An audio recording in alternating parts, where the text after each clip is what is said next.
It's about time for a little bit of summer fun and summer celebration. I'm so excited. I can't even talk.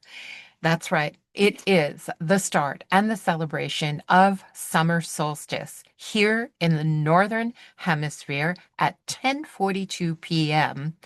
Will start the longest day and the shortest night. Oh wait, night. 10:42 p.m. Oh, yeah, well, I guess I don't need my sunglasses. We'll start right now in the celebration.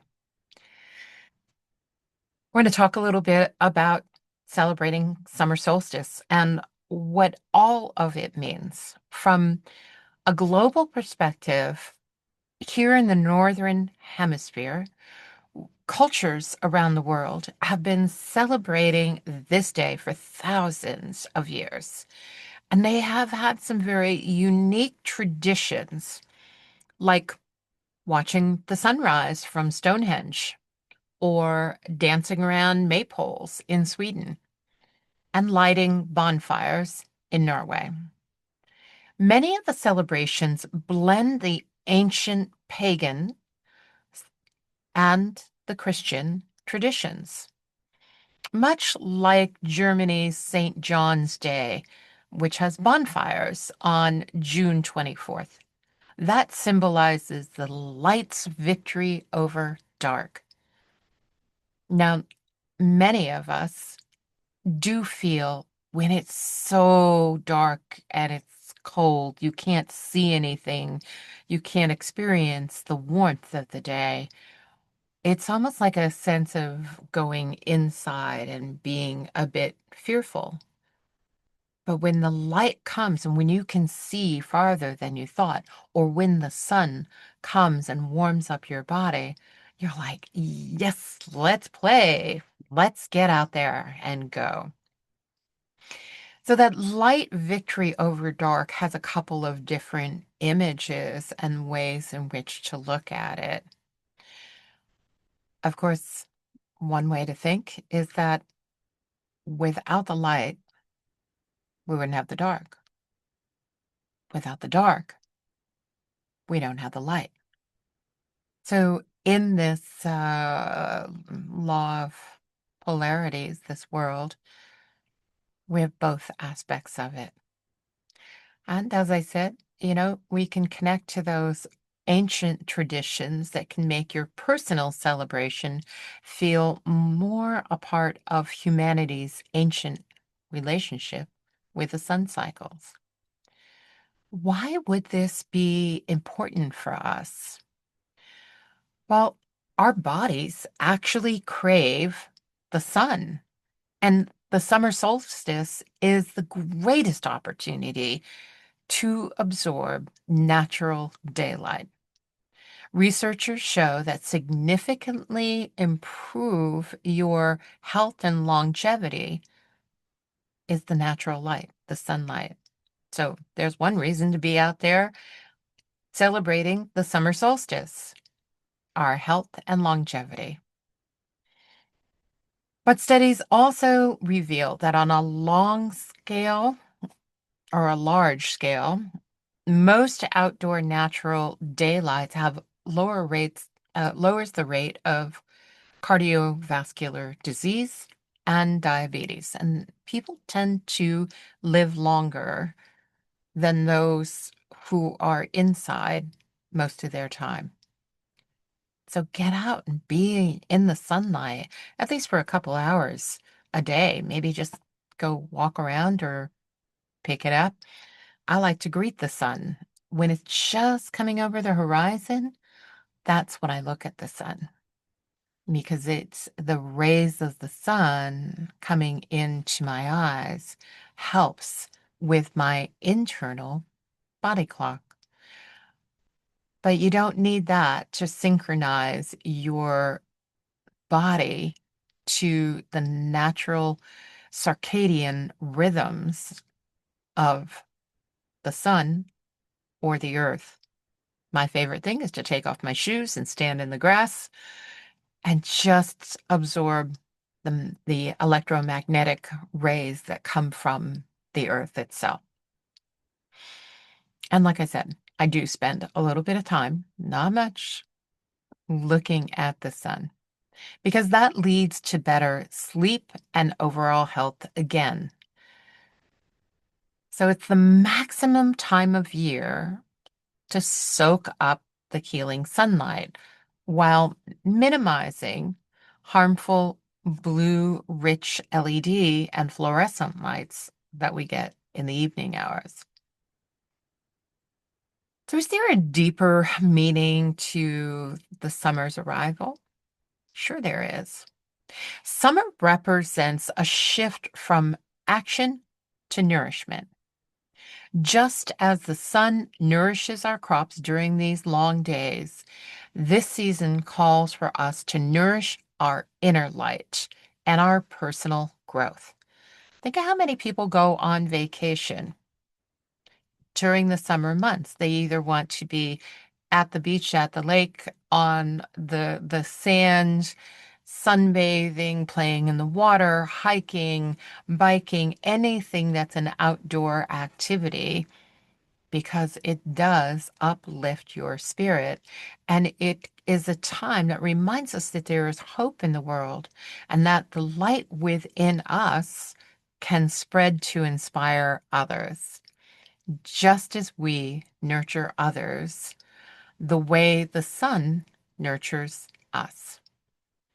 So summer is naturally brings uncertainty as we transition from new beginnings to an unknown territory, making it easy to fall into anxiety and worry.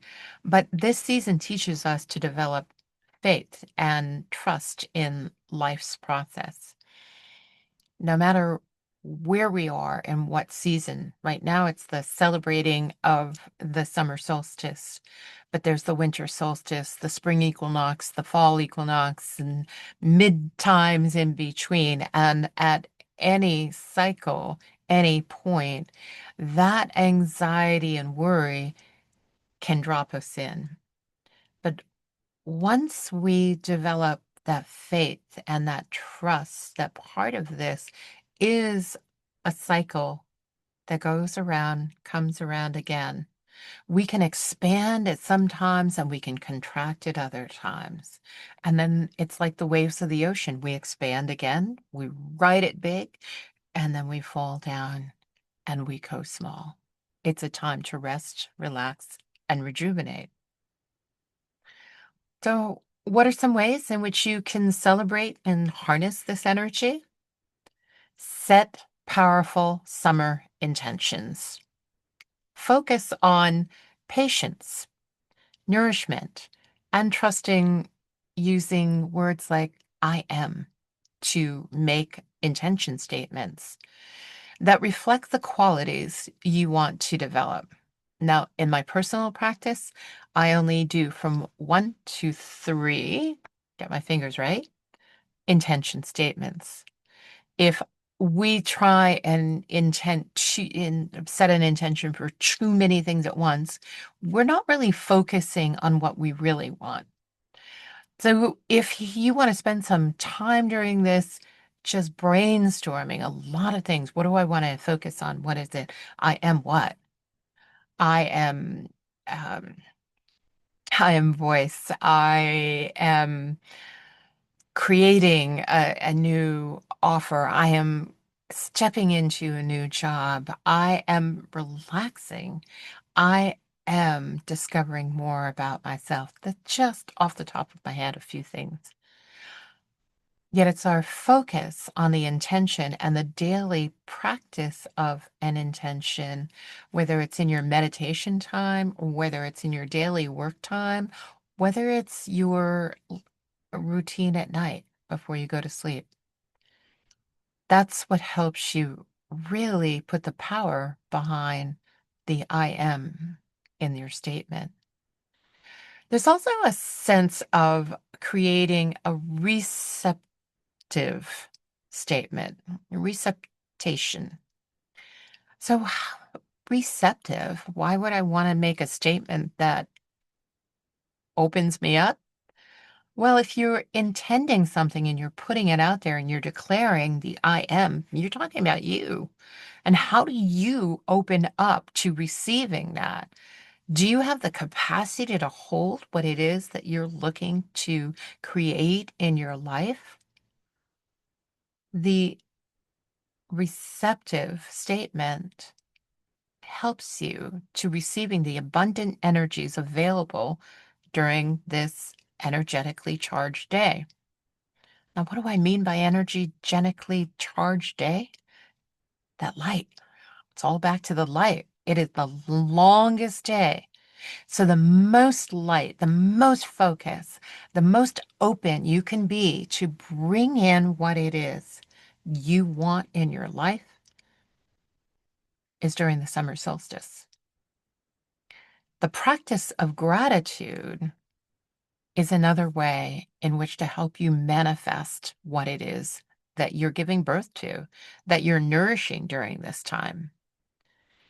You can write them down, which can be very helpful, but you can also, like my daily practice, nightly practice, is to really think about what am I grateful for? From the smallest of things to the largest of things, it brings me such joy to reflect back, to be I am so grateful that I had a chance to walk in the rain this morning.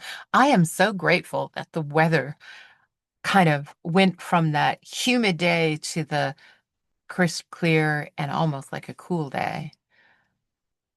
I am grateful to have spent time with my grandkids. And I think of the joy in each one of their faces. I am grateful to spend time with my kids, and that includes my daughter-in-law and son-in-law. Everything that you're grateful for, even what you intend to bring, something you want to manifest, has a genuine feeling of appreciation. And when you're manifesting something, and my example has been this month of one of really focusing and manifesting a certain amount of money in my life, and I focus on it and I think about, oh, wow, I am so grateful that this is flowing into my life. I'm so grateful this is in my bank account. Look at that. That is incredible. Every time I think of that, I go into deeper into the feeling of how it feels to have abundance flow into your life. And I manifested a certain amount of that I'm asking already. I can't wait to see what else is coming, but I'm grateful for what's there and I'm grateful for what's coming. It is future casting, predicting in some ways, and it sets your mind up to have more capacity to receive and be joyful and to actually feel it within your body. And that's part of the light that comes with your body. The most importantly, spending time feeling the sun's rays on your face and standing in full natural light. Obviously, I'm not in natural light, both to boost your physical health and to practice standing fully in your own light of experience. That's what the summer solstice can do on that one day. To start your morning tomorrow, step outside. Give yourself 2 hours of natural daylight to sync your body's natural rhythms to what's going on in the natural world. Use the time to set your summer intentions, express gratitude, and consciously receive the nourishment from the sun on the longest day. Carry this feeling of being alive, yes, being alive, but being aligned with the sun's journey throughout the summer. Is you have to remember, if you can bring that feeling of being aligned with the sun's energy through the summer, it helps you when the sun is not so bright. And remember, just like the sun rises each day, no matter what, you can rise above the challenges that daily life brings. And actually, the sun, after tomorrow on the longest day, starts to decrease. That's right. The very next day, it starts to get shorter and shorter and shorter.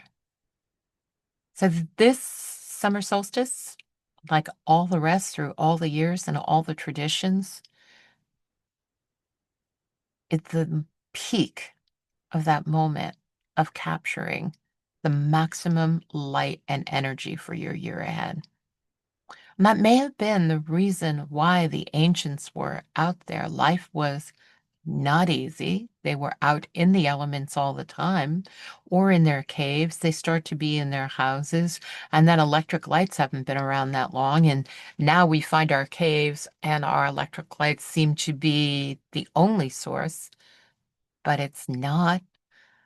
So bring yourself back to nature again and celebrate. It's a pivotal turning point where we harvest the light before it begins to journey back toward the winter. Now, on a practical side, I encourage you to go out into the sun for full exposure for the health benefits. But I should remind you, if you don't know already, the peak UV hours are typically 10 to 4. And if you've not been outside in that sun very much before the celebration, you should really build up to the sun and being fully exposed because you want to build your tolerance, especially if you've been spending a lot of time indoors. And that early morning sunlight, the only time that I go out and view it, and that is really more the recommendation that others make, is just when it's coming over the horizon. That's the only time that you really want to look directly at it. Otherwise, you could really hurt your eyes, and we're not looking to do that. What we're looking to do is that getting your circadian rhythms and your health back into your body for your life, for your business, for your family, for your relationships. Think about celebrating the summer solstice. I know I'll be out there with a bonfire later in the day, but during the day, I'm just going to be enjoying the sun, setting my intentions, being open to receive, and to have gratitude for all that's here. Thanks for listening.